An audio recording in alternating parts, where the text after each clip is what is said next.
My name is Khadijah Lashaun, and I am the Black guidance counselor that my community needs. I'm a strategic investor and CEO. I make money in my sleep, and I teach others how to do the same. I share my knowledge, talents, and resources with others. So if you're in need of that motivation or courage to start following your own path, look no further.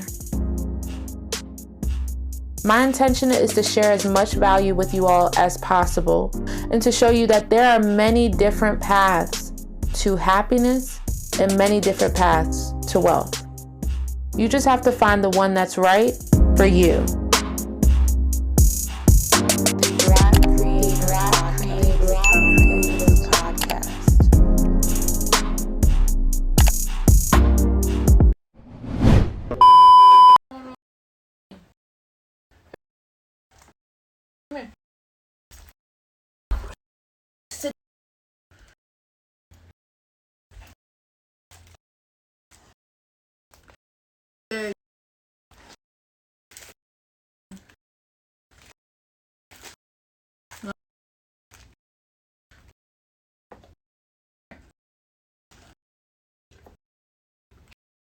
Boy. Was that boy?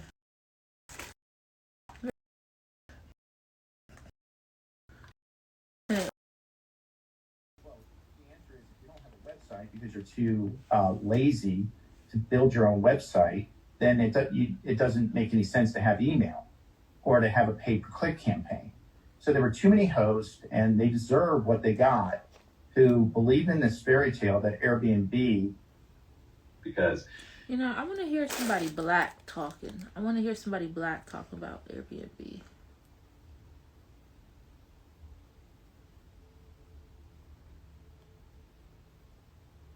Okay. Another thing that I do when I purchase properties, I always make sure, because honestly, it doesn't matter what real estate strategy you do, whether you're buying a whole guy, you're fix and flip, wholesaling, whatever, you make your money when you buy. You have to buy the asset right up front. Yeah. So one thing that I always do is I always make sure that if I'm buying my properties, it has to also cash flow as a traditional rental. This is episode number 74 of the Short-Term Rental Success Stories podcast. Are you an investor that's looking to have your home professionally managed? Go to cohostit.com for more information.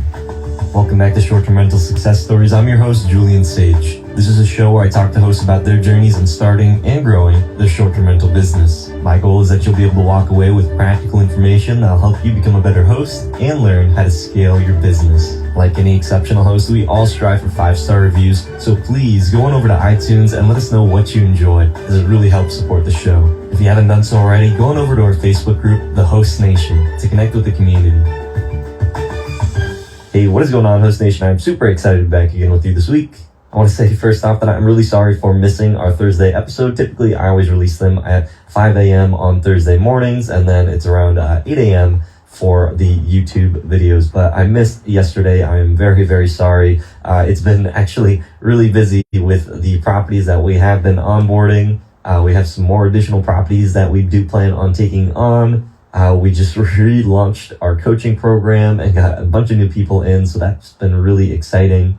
And we are actively still growing our management company. So we are doing master lease investing and our turnkey master lease investor program, but we still are growing our management company as well. So we've been working and doing some really cool projects to be able to get out into the marketplace and try to find more clients. All of this while still working a full-time job in the Coast Guard, but luckily I do have an amazing team behind me now.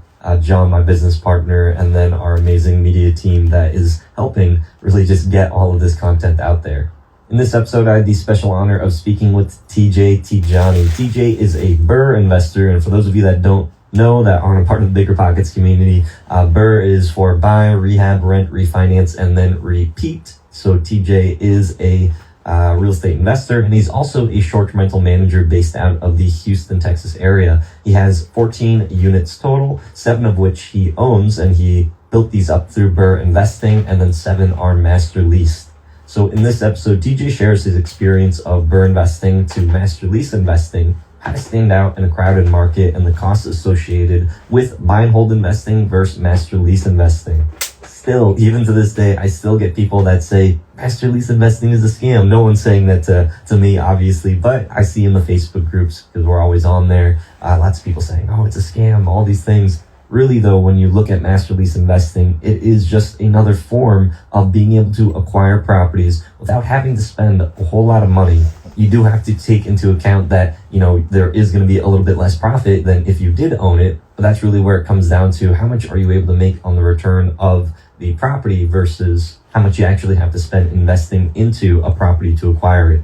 Obviously, TJ has found a really nice strategy because he is a BRRRR investor. He is someone that can go out, find these properties that do need work. He's able to invest into them. He's able to then refinance out of the property, get his cash back, and now he's essentially acquired a property where he is able to gain that equity and that appreciation, and he can potentially make a little bit more profit because he doesn't have to pay a rental payment. But master lease investing is perfect for the investor that doesn't have any experience in flipping or trying to find those really good off-market deals, and you're just looking for something where you can pick it up, get in very cheaply and quickly, and then start making a profit.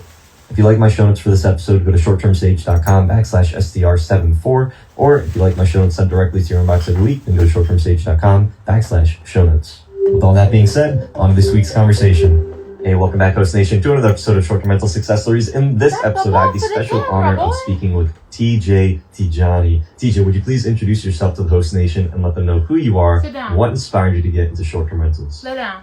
What's going on, Host Nation? Thank you so much for having me too, by the way. It's a true honor to be here and have this interview and to share my story with your audience. Again, kind of like he said, my name is TJ Tijani. I've been in real estate, actually. I bought my first piece of real estate in 2015. At the time, I was still working as an engineer full time.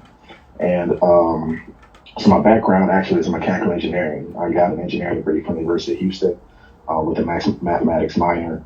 And I worked in oil and gas for some time, and I did that. It's not like I hated what I do. I actually didn't hate it. I traveled quite a bit.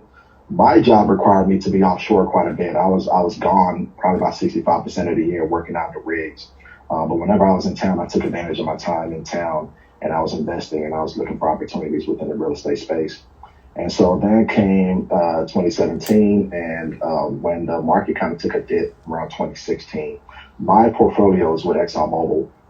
So I worked in an oil and gas service company, but we worked with the ExxonMobil team. That was my portfolio was with. And when, they kind of slowed down on their drilling and their completions because of the market, then we kind of didn't have much projects to support the amount of engineers on the team. And so I was given an opportunity to kind of move to a different role within the company. But I really wasn't feeling that role. That role would require more time in the office and about half my salary. So I decided to bet on myself. And then I decided to go into real estate full time. At the time, I had 5 rental properties. So, I had, income coming from the rental properties, and I kept my expenses pretty low. So my income from my rentals were actually taking care of my expenses. And that's kind of what kind of gave me that confidence to say, you know what, I'm going to go ahead and do this real estate thing full time. And so I got into the short-term rental space, not even necessarily because I was looking for it. I honestly was just doing market research on marketing within real estate, and I came across short-term rentals. I came across a video about short-term rentals and Airbnb, and I decided oh, wow, you know what, I'm going to go ahead and give it a shot with this particular property that I had. And at the time, I was just doing a rehab on a property. I had 2 properties, actually. I was going to do a rehab on one, keep it as a rental, and I was going to flip the other one. So I ended up still flipping that one, but the one I was going to keep as a rental, I decided to try the short-term rental route. And it was a 3-bedroom, 2-bath property. It was a 1,700 square feet. I gutted it and remodeled it, and then I furnished it. And I was really nervous to see if this thing was going to work. And I never forget, when I furnished the property, I listed it. And the day I launched the property, I listed it, and I turned my phone to just kind of upside down to just kind of see what would happen. And I started watching a movie. And, within the hour, I got an inquiry. And the excitement just from that one inquiry, it's like, oh, wow, somebody's actually interested in my property. Right. And he didn't end up booking, but the very next day, I woke up with 2 bookings. So I was like, you know what? I think I can sink my teeth into this. And the next month, I got another unit. That one I rented. This one I owned. My very first one I owned. That one I rented. I started learning about rental arbitrage. I started learning about master leasing and control without ownership. And so I decided to go that route as well. So I do both. I definitely am what you consider a landlord host, but I also am what you consider a rental arbitrage host as well. And so that's how I got into the space, and it's been great ever since. It's been pretty life-changing for me. So going back, you had this job that was, you had the opportunity to advance in your career, but it was going to require more time from you. You're trading your time for more money. But you said, hey, I'm dabbling in real estate right now. I've got about 5 properties, and I'm ready to take a leap.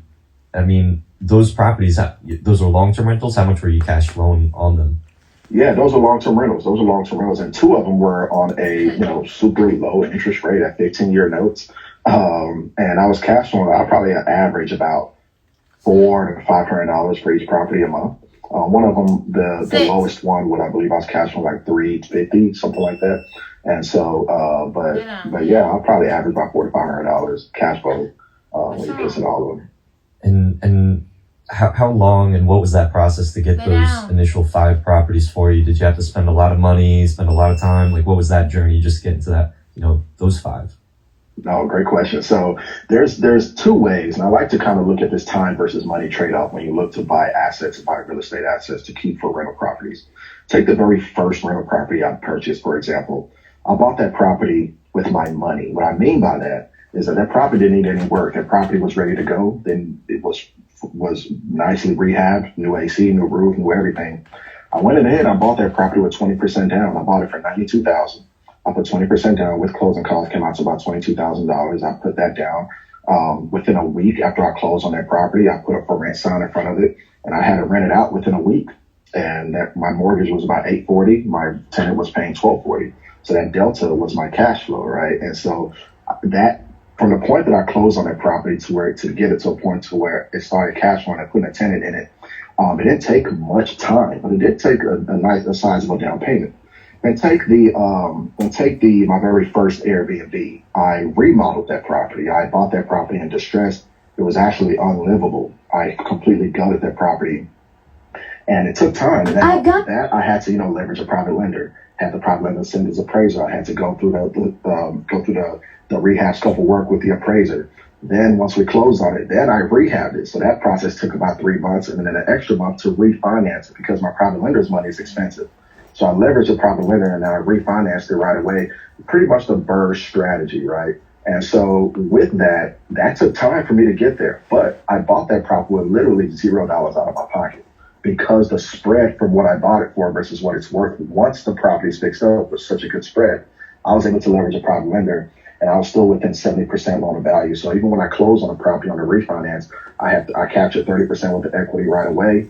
And then I can make that property a short-term rental property. So, but to get to that point where I closed on that property to where it's actually started cash flowing, that was about a 4-month process. And that took time, but it didn't take much of my money at all. Actually none of my money. So there's like this time versus money trade-off. So I started learning and perfecting how to buy real estate with my time. And that's how I actually built that portfolio of 5 properties. That first one was the only one that I bought with my money. The rest of the 4 I bought with my time, and I rehabbed all of them. So you were the one doing the rehabbing yourself, or were you hiring that out? Oh no, I hired it out. We hired a contractor. I think the most I've ever done in a rehab is just swing hammers during demo, just because I like doing that, smashing stuff. So, but outside of that, definitely had contractors for each. And at first, when I first got started, I hired a general contractor, like he had his subs and all that. But now I'm at a point where I've done enough rehabs, and now I actually GC all my stuff. So now I have subs that I use, and I GC all my projects now. Now, what was the learning curve like trying to that can be pretty scary maybe for a lot of people thinking like, hey, I want to get into, I want to be able to own property, but, I don't want to spend as much money as you did, like on that first one, doing a turnkey, more of like a turnkey property. You want something to, you want to find distress. You want to be able to add value. Like you said, you're not putting in your own money. You're doing the BRRRR strategy. For those of you that are listening, buy, rehab, rent, refinance, repeat. You're basically just able to take the equity out to be able to get your, basically pay for itself. But that can be really scary for a lot of people. Buying a turnkey versus buying a BRRRR is completely different. And so what was that experience like for that first like BRRRR property? Did you have a lot of knowledge or a lot of experience? So 2 things that helped me out with that first one, because it is a scary undertaking, especially for your first one. one thing that really helped me out for that first burst strategy is it wasn't an extensive rehab. That rehab was only like a $15,000 rehab for that first burst strategy one. It was only a $15,000 rehab. And on top of that, the second thing that really helped me out and kind of gave me the confidence. Well, first of all, I was doing a whole lot of research. I was kind of had that engineering mindset. We kind of get into this analysis paralysis kind of situation. And so it wasn't until I joined a real estate group here, a local real estate group here in Houston. And that was kind of what they focused on. They focused on buying, rehabbing property. They focused on cash flow. They focused on owning assets. And so with them, I joined that group, and they had a vendors list as well, like vendors list that were approved with the group that said, okay, these contractors are good. So that kind of gave me the confidence. And I didn't want my very first one to be an extensive rehab. So I purchased a property, didn't need much rehab. It was mainly cosmetic stuff. And that was my very first burst strategy. The way that one ended up working out, because it doesn't always work out to where it's $0 out of pocket. But if you do it right, it could be minimum kind of dollars out of pocket. I actually bought that house in the same neighborhood as my first one. But that first one, I put $22,000 out of pocket. But that second one, I put $5,000 out of pocket because I was able to leverage a private lender, and I used a burst strategy on that second one. So what helped me out, what made it not so scary was that, for one, it wasn't an extensive rehab. It was mainly cosmetics. Two, I kind of had the backing of like a local group that had vendors list, and I can kind of call if I had any issues or anything seemed scary. I had any questions. Well, how do you do this? Well, do I do next? What do I do next? So that kind of helped me. But I tell you, that very first burst strategy that I did taught me more than all the studying that I've done in real estate, all the videos that I've watched. It taught me more, and that really gave me the confidence to go out and do more. Actually, that what that does is I prove to myself that, I can actually do this. I can actually own assets, and I can actually scale this thing. So that helped me out a lot. Now, what was that really tipping point though when you started looking at because I mean, if you're able to successfully, pick up properties, not have to put a lot of capital down, there is that time, but so you found how to be able to do it and how to be able to scale. But then what was that tipping point where it's like, hey, I can turn these into short-term rentals, or I can even just start master leasing properties? Yeah. So for me, that tipping point for when I kind of realized that, hey, I can actually earn more money cash flowing with these properties, making them short-term rentals. At first, it was just when I started learning about short-term rentals, when I kind of got turned on to it in the midst of my market research in real estate. So I said, you know what, I'm going to try it on this. And at first, though, my first mindset was like, man, this might be a big undertaking, because furnishing a 3-bedroom, 2-bath house, a 1,700 square feet house, for your first short-term rental, that might be a lot. So I was a little bit worried about that. I actually remember while I was furnishing, you can imagine it's a mess. There's boxes everywhere. There's furniture everywhere. I remember standing in the middle of the house, and I literally almost had like not a panic attack, but I was like, man, I think I might be in over my head here. Like, what am I doing? And so I just went ahead and when I saw it through, and I'm glad I did. But it was, it clicked for me when I started doing market research, and I started looking at other listings in the area. Before I decided to make it a short-term rental, I looked on Airbnb, and I said, okay, this guy's making, this is how much he's charging for that. I said, okay, wait, if I'm only 50% occupied, man, I'll make more than I would if I was just to make this property a traditional rental. So I said, I'm just going ahead and just, for me, I decided to just take that leap. It's just, I was like, okay, well, if it works, great. If it doesn't work, I'll just sell all this furniture, take the loss, and I'll just make it, a regular rental property or a student housing, because it's actually really close to the University of Houston campus. So I was either going to make a student housing or just make it a traditional rental. And, if it didn't work, but I decided to just go for it.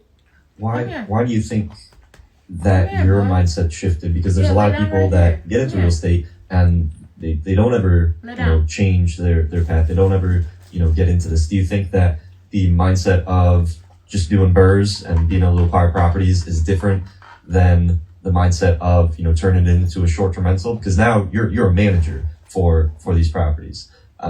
Is it a really big leap or difference from, doing the burrs to doing the short-term rentals?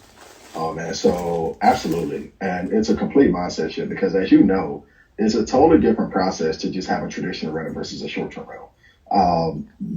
There are pros and cons to doing both, honestly. One's a lot more hands-on and one's not, but one has the potential to earn you at least 3 times the amount as a traditional rental if you're doing it right. And so I realized that traditional rental route it's easier. And I was already doing that, it's make it nice. I usually tend to replace everything. If I'm remodeling, if the roof is even skeptical, if it's super old, I'm replacing. If the water heater, I'm replacing. Because at the end of the day, I don't want a call a year later say, oh, this is broken. So I make sure that I handle things up front. And then it's like almost like set it up and forget it, especially if you have a property manager managing it for you. Bring the tenant brings their own furniture, they bring their own. So a lot of times I didn't even put a fridge in there. A lot of times they bring their own refrigerator. And so that's that, right? But then on the short-term rental side, now you're handling a lot of this. You're handling turnovers, you're handling security issues, you're handling furnishings, you're handling cleaners, all that stuff.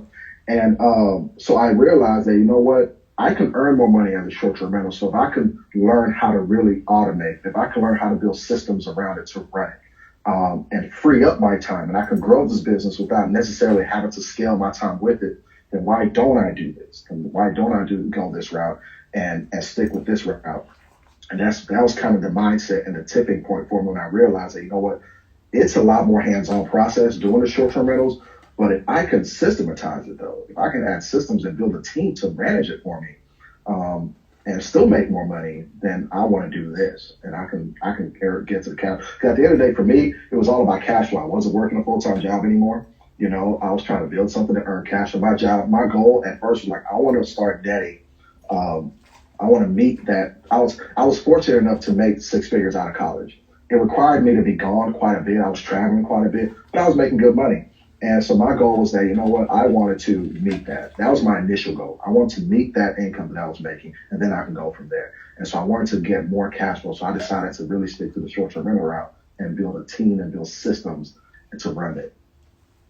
So you've got these properties, you started short-term renting it, and then you got your first master lease property. What was your thought process? Did you feel like it was a completely different world trying to go in and lease a property, or why didn't you just stick with, purchasing properties, fixing them up, not having to put your own money in, doing the BRRRR and scaling that way? Man, great question. So for one thing, that process in terms of getting these master leases is a totally different process. It took me completely out of my comfort zone in order to do that. And at the time, I was horrible at talking to people. I was horrible at talking to complexes, even landlords. I was not good at talking to them. I remember one occurrence. I was talking to these. It was a condo complex. It was a small apartment. It was like condo. They had about 50 units, and it was a great location, close to the downtown area. And I went in and I talked to the office manager, and I was like, yeah, so I do, I'm trying to see if I can do a corporate lease, relist this property on various sites. And she said, oh my God, you're one of those Airbnb guys. You do Airbnb? And then she said, this is literally what she said, I don't have time for this.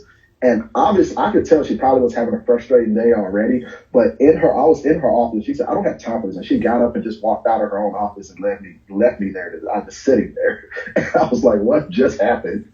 And so that was a heck of an experience. So I realized that, it's all about the repetition. But I got better, and I got better. The more people I talked to, the more I talked to folks, I got better at positioning not only just myself, but my business as well to get these leases. Because when I rent these properties and I do a master lease, I rent them under a business. We do corporate leases. So I had to get good at that. And so the other question that you posed, that was a great question. So I actually still do the BRRRR strategy, right? I do that, but I also do rental arbitrage, because at the end of the day, there's pros and cons to doing both. I like the aspect of owning my assets. For one thing, my margins on the ones that I own are better. I own the asset, so I get the benefit of of owning the asset. So that's great, but it takes time for me to get there, especially now that I BRRRR all my properties. It takes time for me to get to the point to where it's cash flowing. So if that's my only strategy, then it's going to take a long time for me to reach those unit goals and those income goals. So that's why I play both sides. So I'm going to grow properties that I want to own, but I'm also going to do rental arbitrage, because that's what allows me to take those businesses to the next level. That's what allows me to scale the business a lot faster. So that's why I'm playing both sides. I love my rental arbitrage properties because they great cash flow, and they allow me to scale the business a lot quicker. I just locked in 4 units in the Midtown area. We furnished one. We're going to be rolling out the next 3 here shortly. And we did that on a corporate lease, and I got 4 units right away. As soon as you get the lease, furnish it, you cash flowing, so within a week. And I always give myself a week at the most to get the property ready to go.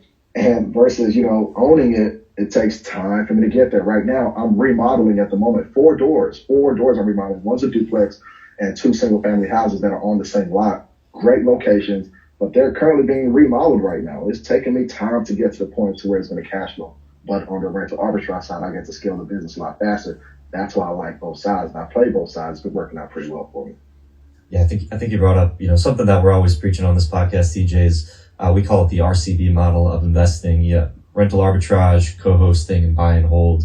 Each model has a different strategy or different, pros and cons. What you're saying here is like, you like the buy and holds because it's a cash preserver. You get that equity, you get that appreciation, but it does take longer. It's not as easily scalable, because there is that time involved. But the rental arbitrage, you're just getting that straight cash flow, which you're able to then invest into more buy and hold properties, or just be able to reach your financial numbers. So I think it's really wise of you to diversify yourself. A lot of people that we talk to, sometimes they're like, I only do this or I only do that. But so what's your thought process on people that say rental arbitrage is riskier, or I only do buy and holds? Since you're doing both, what is your mindset with the two? I tell people that wants to do either or. If you're strictly on one side, then that's okay. That's your prerogative. That's what you want to do. I'm definitely not knocking that hustle whatsoever, because it's great to do rental arbitrage. I mean, just the idea that you can cash flow from a property that you don't own, that's great. Like that, if you were to say that 10 years ago, 20 years ago, you're like, what are you talking about? That's impossible. You have to own the asset. So just for that simple fact as well, that's great. If you want to build your business on rental arbitrage, awesome. Okay. If you want to build it strictly on buy and hold, that's great. One of my students that I work with on a one-on-one basis, he owns all of his. He said, man, I just want to own all of mine. I want to own all of mine. And that's what works for him. He has 10 units right now. And he bought all of them. One's a 6-plex, one's a 4-plex. And he's doing pretty well with those, and that's what he wants to do. And he said, man, I'm not really feeling it. I don't know, just something about I don't own it. He can't just get his mind around it, but that's okay if that's what you want to do. I say, explore both sides. If you want to do rental arbitrage, that's amazing, because you could, especially if you run your numbers and you know exactly what you're doing with your numbers, and you could confirm and you do your research to know that, okay, this is going to be a good location. It's a great asset. This will cash flow pretty well. Then build that. But if you want to own, then own. There was a debate I was getting into. I guess not a debate, more so a discussion. They were like, well, you're putting all this money down on these properties. Your rate of return's a lot less. You're going to put down a down payment and then make it an Airbnb. And I'm like, okay, I understand that, but that's not how I buy it. The way I buy them like an investor. I buy them with little to no money out of pocket. So if I can build that, if I can grow something and buy an asset, get instant equity capture, add value to the asset, let it cash flow as a short-term rental with little to no money out of pocket, why won't I just keep doing that? While I'm building my short-term rental arbitrage side as well, why won't I play both sides? So the way I see it, if you know how to do it and you know how to do it the right way, then why not do both sides? Another thing that I do when I purchase properties, I always make sure, because honestly, it doesn't matter what real estate strategy you do, whether you're a buy and hold guy, you're fix and flip, wholesaling, whatever, you make your money when you buy. You have to buy the asset right up front. So one thing that I always do is I always make sure that if I'm buying my properties, it has to also cash flow as a traditional rental. It will cash flow as a short-term rental 100%, but will it cash flow as a traditional rental? For one thing, you never know what could happen. Maybe there's a deed restriction that might be impacted that comes in that neighborhood, or an HOA restriction that comes in that neighborhood that will not allow you to make that property a short-term rental anymore. But you own it, right? You own it. So what you're going to do, you're going to sell it, or what are you going to do? Will it cash flow when you have a traditional tenant in it? That's one of the criteria that I use. If it won't cash flow with a traditional tenant, I'm not buying it. Another reason is because the lenders most of these lenders now, there are more and more coming on that actually consider short-term rental income. But most of them don't. They go off of traditional rental income still, which has been the way for years. And so those are the ones that's the numbers that they go off of. So that's why I buy my assets as if it was a traditional rental property. Hey, this is Julian, and I wanted to be able to give you our newest book, Airbnb Secrets Revealed, How to Build a Fortune on Airbnb Without Owning Property. In this book, we talk about the concepts of rental arbitrage investing, as well as co-hosting, and how you can build a business leveraging other people's properties. This book is perfect for the new short-term rental investor, and it's something that I wish that I had when I first started, as it would have saved me a lot of trouble and helped me to understand how to be able to leverage the power of short-term rental investing in your own real estate portfolio. If you'd like to get our newest book completely for free, go to shorttermsage.com/free book. Now, back to the show. What do you think, when people say one is riskier than the other, what do you say? Do you say that it's riskier to purchase a property where, it could go under or regulations might change, or that it's riskier for, master lease investing because you're spending money on furniture, they could cancel your lease? What are your thoughts on which is a riskier investment? I think if I had to pick which one's riskier, I would definitely say master leasing is riskier, because at the end of the day, you control the property, but you don't own it. And at the end of the day, the owners have the final say. So if they want to cancel your lease, they can. If they don't want to renew your lease, they can. So I would say I would put that at the more riskier spot. But that just means that you need to, for one thing, make sure that you ran it the right way. ran it the right way up front.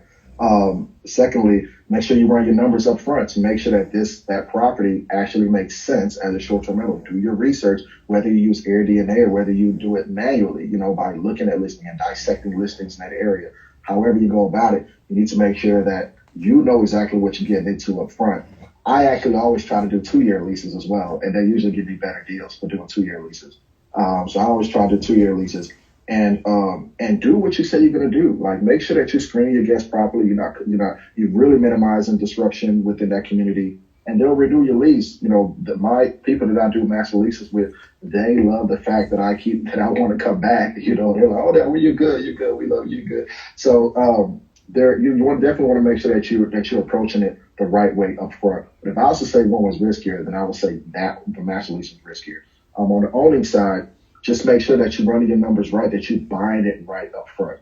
Just like I mentioned earlier, if you're going to own it, don't just depend on short-term rental income. Run it as if it would be a traditional rental. If it was a traditional rental and you will be upside down, then I wouldn't recommend buying that asset, to be quite honest with you. So that's kind of how you can kind of hedge your risk on that side. Just make sure that you buy it right up front. So if you buy it right up front, there's a saying that goes, if you buy the real estate correctly up front, it's really, really hard to mess it up. It's really hard to mess it up. So that's why I would kind of put the master lease. And if I had to pick one, that's definitely a riskier play.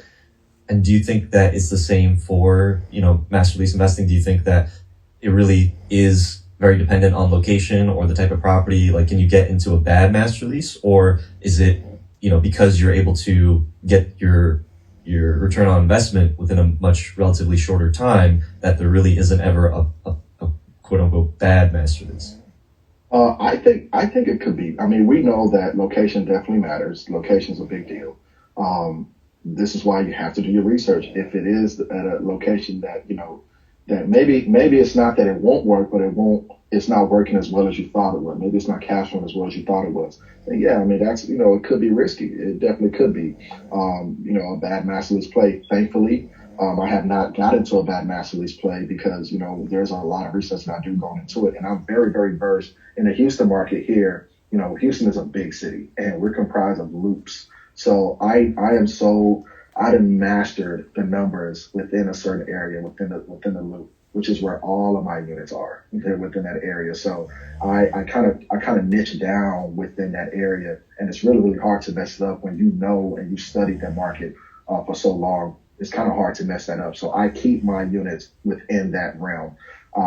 That's why I've gotten offers to a lot of opportunities to delve outside, go outside in different areas. And I always turn them down, because this is exactly where I like to niche down on. And these are the numbers that I've mastered. This is where I know works. So it's definitely possible to get into a bad master lease play. It definitely is. But that's why you have to do that research. There are another way to get into a really bad master lease play is if you take down that lease the wrong way. I got a call, man, it's about 8 months ago from now. And, it was a guy, he called me, he said, man, TJ, I should have talked to you before I did this Airbnb thing. I was like, wow, what happened? He said, man, he started renting out this apartment complex in downtown Houston, phenomenal location. But he rented it under his name, just like any tenant would. And within a month, they found his listing on Airbnb, and he got into a lot of trouble. Not only did they evict him, even though he was willingly wanting to leave, they put an eviction on him, took him to court, and then he signed a 12-month lease, and all 12 months, they want all the payments of all 12 months paid up front. So he got into trouble for doing that. And he went about it the wrong way. That I would also consider a bad master lease play, because you didn't necessarily go into it the right way, and you took that lease down the wrong way. So there are definitely ways to botch it. There's definitely ways. That's why you got to get educated on knowing how to take these leases down the right way. Yeah, and what you're saying is that this person didn't do the pre-qualification for the property. They didn't see, can I get a corporate lease? Am I allowed? Do I have that corporate lease addendum on there? Am I allowed to market the property? And so he just said, hey, I hear, Sean from Airbnb Automator, I hear TJ, I hear Julian talking about, picking up all these properties. Well, I'm just going to go sign on a property and then I'll turn it into one.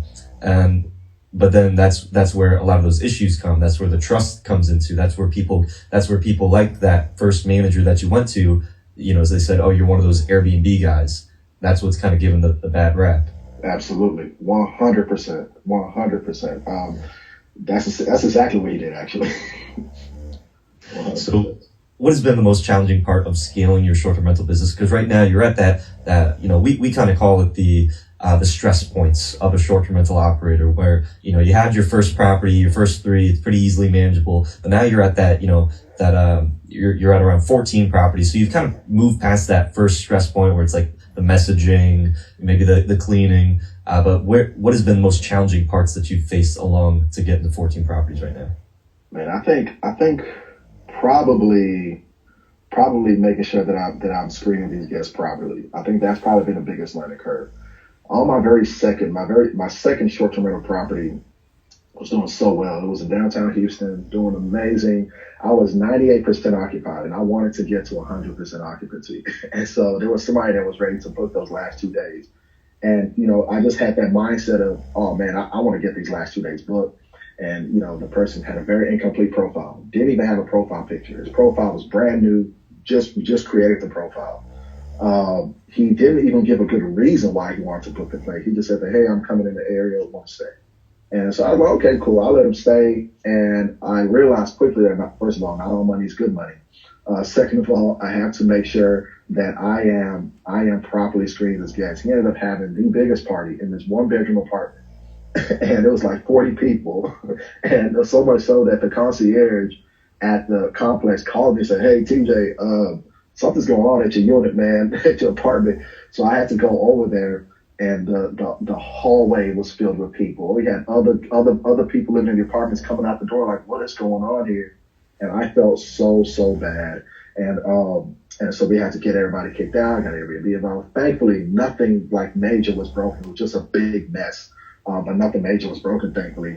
And so I think going through that, and then also just over time, just knowing and understanding how to properly screen guests has been a learning curve. But I would like to say, kind of gotten pretty good at that now. We got a whole lot better at that.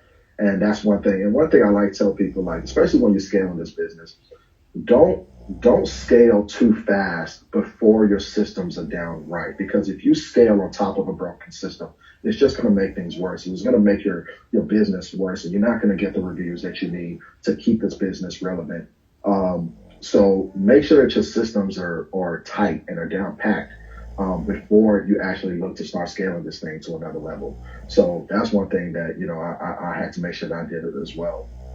But yeah, I think just making sure and screening the guests and make sure we get the right people in there. That's probably been the biggest learning curve, because that's always it's one of those things that it's never just completely fixed, right? It's always something that you're learning to get better at.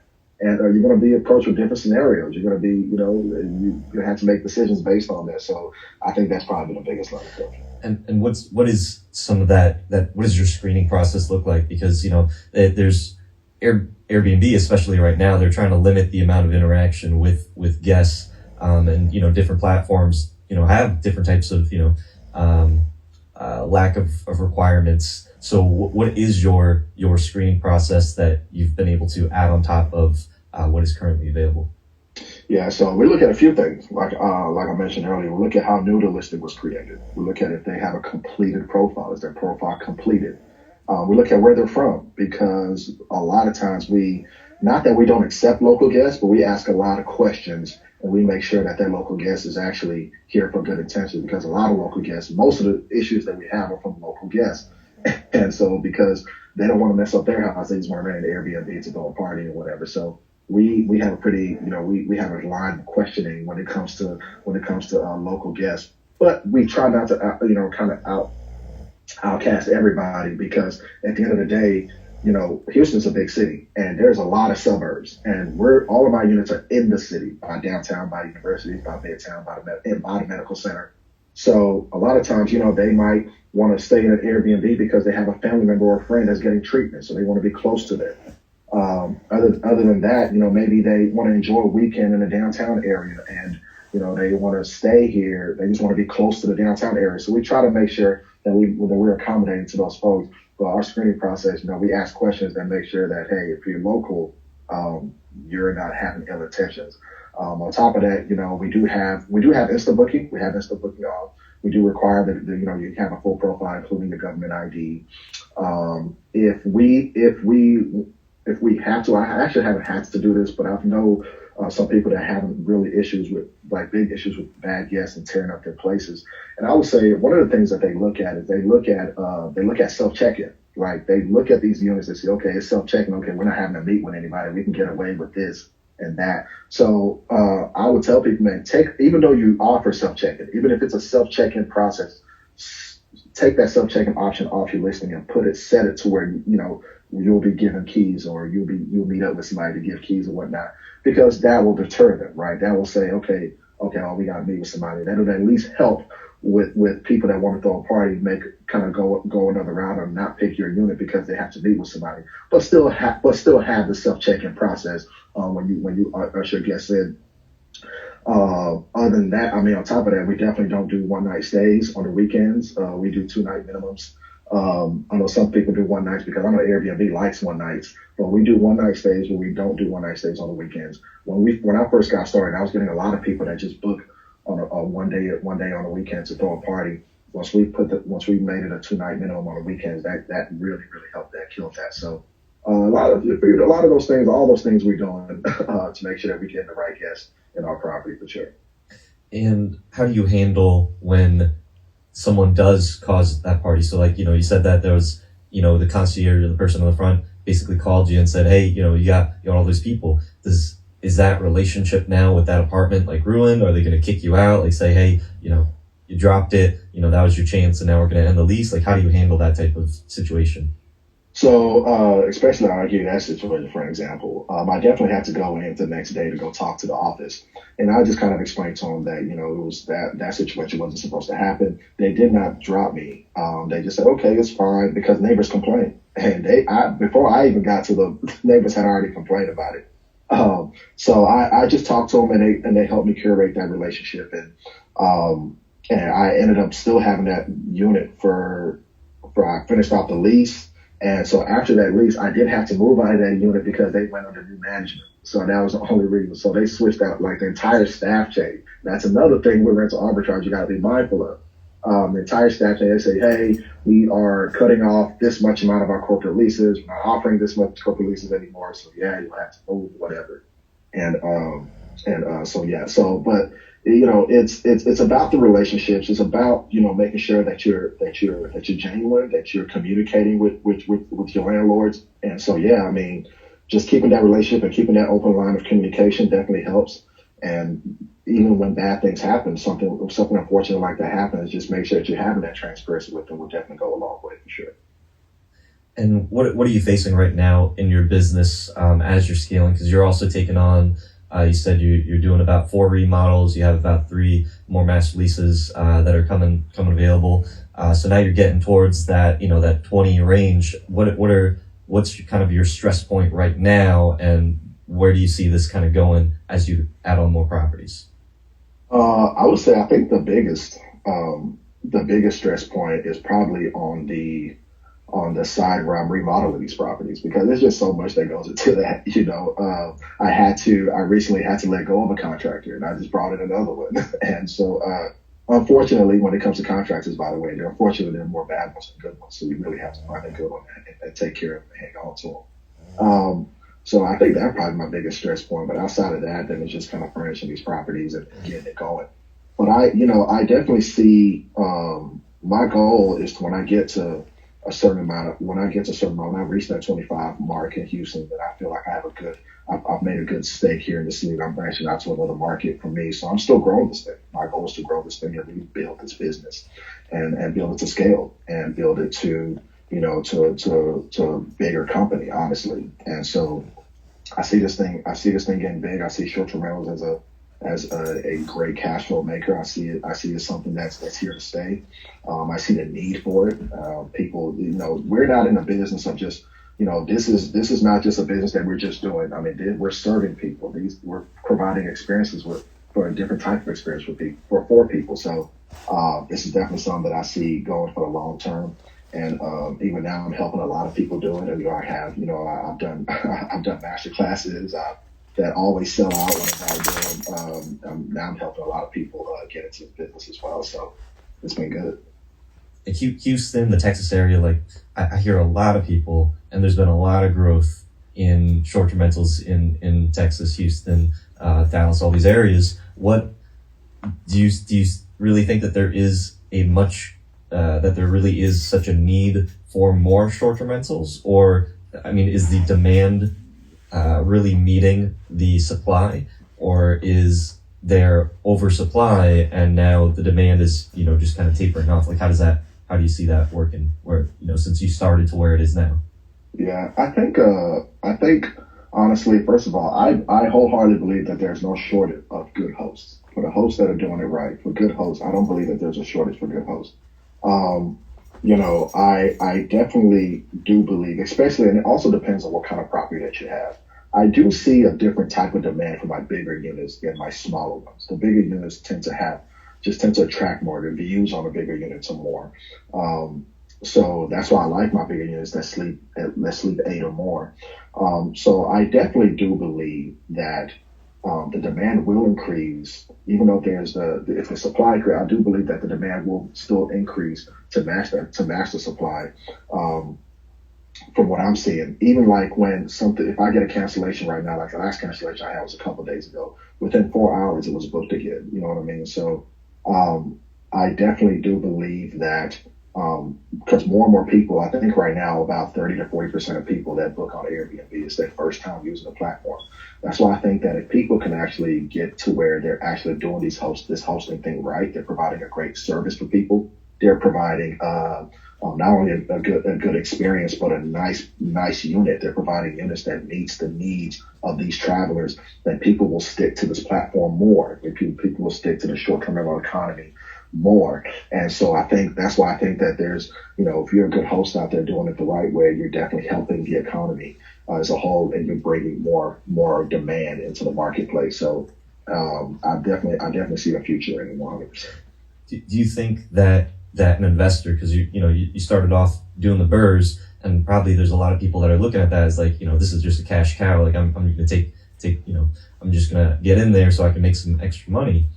Do you think that those people really can get into the world of short-term rentals and, provide a really good experience? Or is it because you're the guy that's going out there, you're managing, you're self-managing, you're furnishing the properties, you're a real estate and hospitality business? Do you think that it's because of that hospitality mindset that you're able to, or do you think that people that are just real estate focused and just trying to squeeze as much money as they can out of a deal are going to be able to really do well or profit? Lay down. Right. I think that if you're just one of those folks who are just like, no, I'm just throwing something out there. I'm trying to squeeze as much capital as I can. I just want to see what this thing's about, whatever the case may be. I think time will tell on your sustainability. I think having that hospitality mindset, and that's the thing. That's one of the things I had to learn, that this is not so much just a real estate business. This is a hospitality, actually more so than a real estate business. So I had to really switch and change my mindset to the hospitality mindset and think about the experience that they would have there. I think keeping that in mind is what's going to help you be sustainable. I believe that if you're just kind of here to just kind of squeeze out as much as you can and not keeping that hospitality mindset in mind, then time will tell, and you will eventually realize that, okay, it's not, I mean, not say that you'll be weeded out, but you'll realize that you will get as much bookings, your cash flow is decreasing because you're not providing that experience, and your reviews are gonna really speak loud, and then time will tell. Like it will eventually. That's why I do believe that there's no shortage of good hosts. There's room for those who are doing it right. So that's why I believe that having that hospitality mindset is really what's going to birth that sustainability and help you go and stay in this business for the long term, 100%. Do you think that all just comes down to the reviews? So let's say there's an investor that's like, hey, I just want to throw a property out there. I'm gonna, I'll handle the messaging. It'll be okay. And then their reviews start taking a hit. Do you think that only the people that are able to sustain those, 5-star reviews are going to be able to, really keep up in this business? Or do you think that it's okay if, not every review is going to be a 5-star? I mean, not every review is going to be 5-star, and that's understandable. But I think for those who are able to sustain as the most 5-star reviews as you can, those would be the ones that have that sustainability. But it's not just the reviews, right? There are other things, like especially if you're looking to scale this business. If you have one unit, then okay, maybe you can't handle the guest messaging as they come in and whatnot. But if you're looking to handle the guest messaging for all the units that you have, you'll realize that your units will take a hit just in terms of performance goes. That's why you have to add systems so it's not just reviews, it's those who are actually able to implement systems and implement technology and things that'll help you run the business, that'll free up the time that you need to actually focus on other things like what I call income making activities, like picking up more units and things like that. On top of that, like your listing itself, the pecking order, when somebody is looking to book an Airbnb, there's a certain pecking order that goes into that decision factor, right? And then one is the picture. Like people, they fall in love with your pictures first. And so it still surprises me to this day when I look at listings without professional photos. It's still mind-boggling to me to this day. I want to invest that extra $200 or however much it costs to take pictures. Then the next thing is your reviews. Like, yes, the pictures actually has that slight edge over the reviews. And so then it's your reviews, and then it's your listing itself, the description of how you lay it out and whatnot. So I think a lot of those things kind of come together to help that sustainability. And so I definitely do believe that the reviews definitely matter, and that's a huge factor. But it kind of matters on it all kind of comes together. What kind of systems do you have? Are you actually being attentive? Is your response rate high? Are you getting the most out of your listing to actually stay relevant and stay as high ranked as possible? These are all the things that matter in terms of sustainability and staying relevant for long term. Now, you see, and you talk to a lot of people, you host the meetup groups, these master classes, and you see new people that are coming in. Are these people that are in your market? How much would you say are professionals, and how much would you say are just people that, think that they can make a quick buck and, that they can start profiting from this business? I think it's a little bit of both, honestly. When I talk to people, it's both people that are professionals, they're already in the real estate space like myself, like I was, and they're looking to add strategy to something that they're already doing. Maybe they have traditional rentals, or maybe they do fix and flip. They want to keep some of their assets and make them short-term rentals. And so I talk to those folks quite a bit, and I actually like those folks because they kind of already have that mindset. It's like, okay, this is entrepreneurship. This is something that I want to last. This is cash flow that I want for the long term. What do I need to do it the right way to make sure that there's sustainability here? And then there's those folks that, I heard Airbnb is a good way to go. Or I heard, that I can make my money doing it this way, whatever the case may be. How do I do this? Or I want to get into this. So I get a little bit of both, honestly. A lot of folks that are brand new and just want to see if they can make extra money. And some folks that are professionals that really want to take this thing and really build the business out of it. Not to say that there are the folks that are brand new that are really serious about building the business. I still talk to a lot of those folks as well. So I think it's a kind of a mix of both. What I do stress to people is that, look, if you're going to get into the business, then do it right. Like, I want you to actually be a successful host, because I am big on the short-term rental, just the economy as a whole. I think if guests are having bad experiences with hosts, then they are going to be turned away from using platforms like HomeAway and Booking.com and Airbnb, and they're going to go back to hotels. Because I do believe that our biggest, yes, there is direct competition within your space and your market, whatever the case may be. But, our biggest competition, I believe, are really the hotels, to be